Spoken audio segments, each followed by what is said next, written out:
Greetings and welcome to episode number 15 of Yellowstone Ghost Stories The Return, The Vanishing Hitchhiker.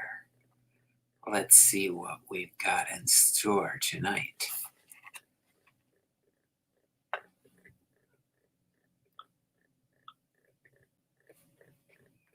Ghosts are known to return from beyond the grave to render help or deliver important messages.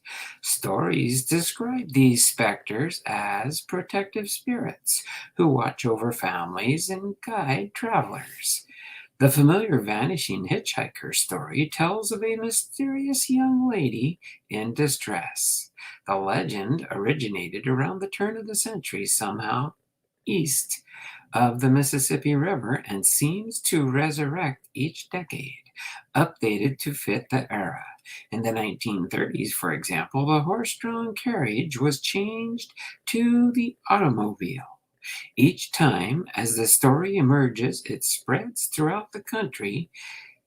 It is modified to include familiar surroundings and local landmarks. Here is our version.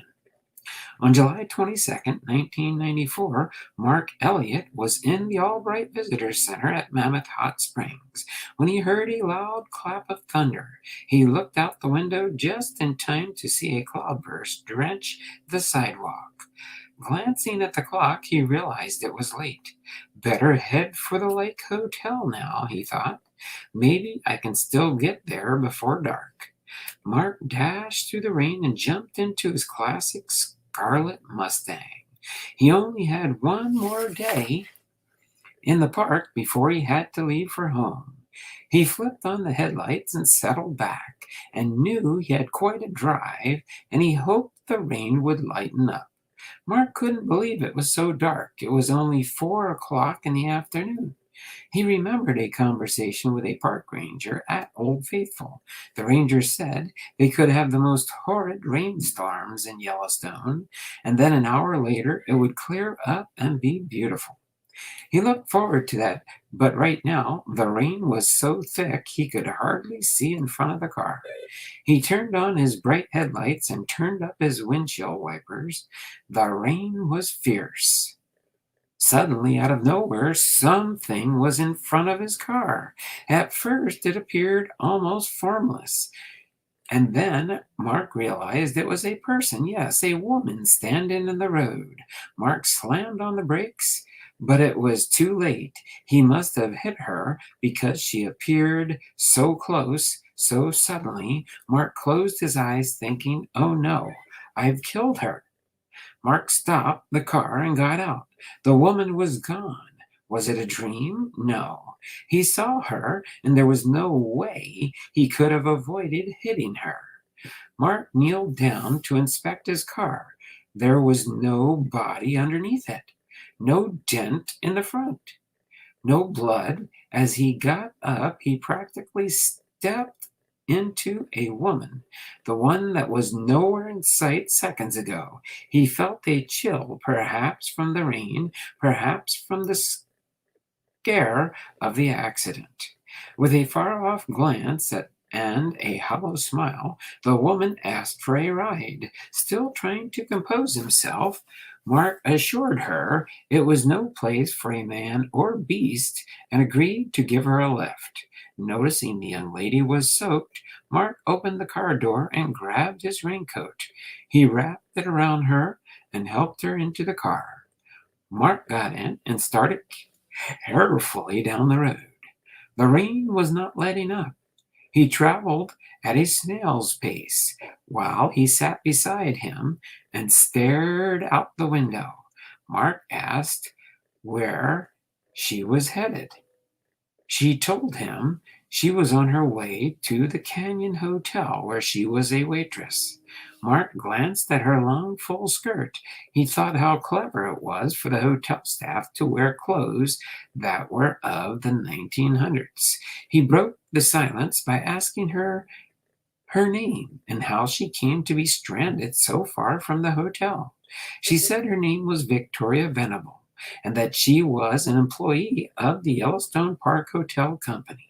She was from the Mammoth area and had been waiting for her ride to pick her up. When she realized that she'd been forgotten, she decided to start walking and hoped that someone would notice her and give her a ride. Mark admitted that he had definitely noticed her, but suggested that the next time she stand on the side of the road and not the middle. The young lady smiled weakly, coughed, and stared out the window. Mark was worried about her cough. He suggested she see a doctor. She thanked him for his concern, but said the cough was an old one. The rain turned to snow. At the summit of the road, the woman screamed, "Stop!" Mark slammed on the brake just in time to miss 3 bighorn sheep that had leaped across the road. He knew that if she hadn't warned him, he would have plowed into the animals, or worse, the car could have gone off the road and killed them both. Swallowing his heart, he turned to Victoria and thanked her. She smiled. At Canyon Junction, Victoria directed Mark to the hotel. Music and laughter could be heard from inside. He asked if he could see her again. Victoria smiled and kissed him, then stepped out of the car, walked into the hotel, and disappeared into the crowd. As Mark drove away, he couldn't forget Victoria's sudden warning and the impossibly safe stop he made. How could she have known? No one could have seen those sheep in the blinding rain. She had saved the lives, and he was grateful. More than that, he was intrigued. There was something about her. He had to see her again. By the time Mark reached Lake Hotel, he was both physically and emotionally drained. It had been an exhausting day. Entering the hotel, he noticed the beautiful period-style furniture, but the staff wore modern attire. Why didn't the staff wear the turn-of-the-century clothing like the staff at Canyon Hotel? He questioned the desk clerk, but she had no idea what he was talking about. A bellman took the luggage. Mark followed him to the elevator and asked how they had weathered the storm. The bellman said it had been sunny all day. Entering his room, Mark looked out the window. Not a drop of water had fallen. Everything was dry. Mark was confused. He tried to sleep, but visions of Victoria kept creeping into his thoughts. The next morning, Mark felt good. He was going to find Victoria. His excuse to see her was his raincoat. She still had it. At the front desk, Mark explained the situation and asked the clerk to check and see if there were any rooms available for that night at Canyon Hotel. The clerk looked puzzled. Another clerk overheard the conversation and explained there was no Canyon Hotel. It had burned down years ago. Mark bolted out the door, jumped in his car, and headed north to the hotel. He drove as fast as he could, but the traffic was slow, and it seemed like hours before he reached the area. He wasn't sure exactly where the hotel stood, but he knew if he came to the Canyon Junction, he had gone too far. Suddenly, there was the road to the hotel. He followed it up the slight hill, but at the end of the parking lot, there was no hotel, just a few horses in a corral flanked by 2 very small buildings. Mark couldn't believe it. He got out of the car and ran to where the hotel had stood the night before. Where is it? How could it have disappeared? Searching for answers, Mark walked through the grass and found only broken blocks of cement belonging to the hotel's once grand mile-round foundation.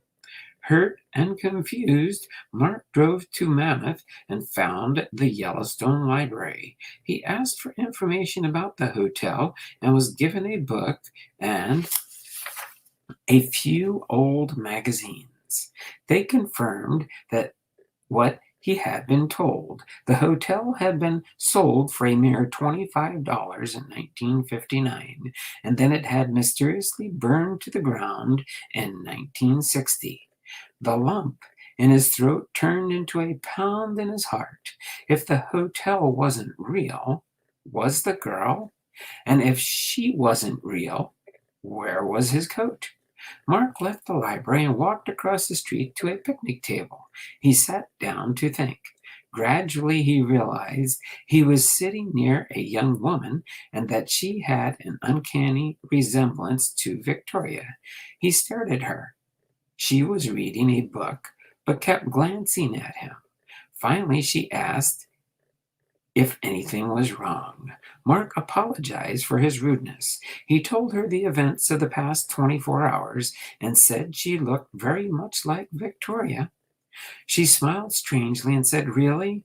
I was just reading about an employee whose name was Victoria, who worked at the Canyon Hotel a long time ago." Mark looked at the book. It was Death in Yellowstone. The woman showed Mark the page where Victoria was listed as being buried in the Fort Yellowstone Army Cemetery. She had been a waitress at the Canyon Hotel, and she had died on July 22nd, 1914, 80 years ago to the day that Mark met her. Obtaining directions from the young lady, Mark drove to the old cemetery. There was a small, gated enclosure on a lazily sloping hill. As he got out of his car and approached, he noticed something draped over one of the headstones. It was his raincoat. Mark walked to the grave, picked up his raincoat, and read the name inscribed on the headstone: Victoria Venable. Immediately he heard a clap of thunder. Yes, he thought it was almost time for her to go to work. He told Victoria goodbye and wished her peace and left. Hopefully, you enjoyed this story of The Vanishing Hitchhiker. We'll see you next week, same time, same place, Monday at 8 p.m. Have a wonderful and blessed day, and we'll see you again soon. Bye now.